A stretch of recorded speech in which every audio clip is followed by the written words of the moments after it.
కాకరకాయ ఫ్రైకి ఒక మూకుడు పెట్టి ఆయిల్ వేసిన, ఆవాలు, జీలకర్ర, ఆనియన్,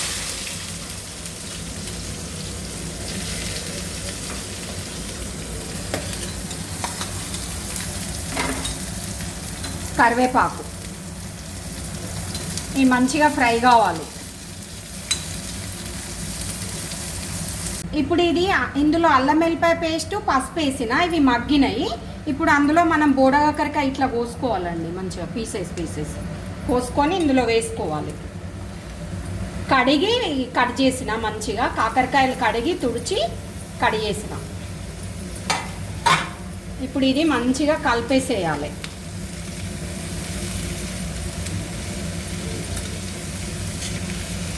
కలిపేసి మూత పెట్టేసేయాలి, మగ్గనివ్వాలి. ఇప్పుడు ఇవి ఫ్రై అయిపోయినాయి. మధ్య మధ్యలో కలపాలి మూత పెట్టుకుంటే, ఎందుకంటే ఇందులో వాటర్ వేసుకోం కాబట్టి కలుపుకుంటూ ఉండాలి మధ్య మధ్యలో. ఇప్పుడు ఉప్పు, కారం, కొంచెం చక్కెర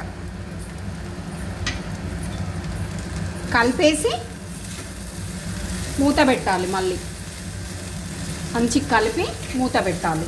మధ్య మధ్యలో కలుపుకుంటూ ఉండాలి, వాటర్ పోయాం కాబట్టి. ఇది ఫ్రై కదా. ఇప్పుడు ఇది రెడీ అయిపోయింది బోడకాకరకాయ కర్రీ. మీరు మధ్య మధ్యలో కలుపుకుంటూ ఉండాలి, వాటర్ వేయం కాబట్టి. ఫ్రై కదా, ఇది మాడిపోతుంది. కలుపుకుంటూ ఉండాలి. మనం ఇట్లా సర్వ్ చేసుకోవాలి. చూడండి ఎంత మంచిగా వచ్చిందో. లైక్ చేయండి, షేర్ చేయండి.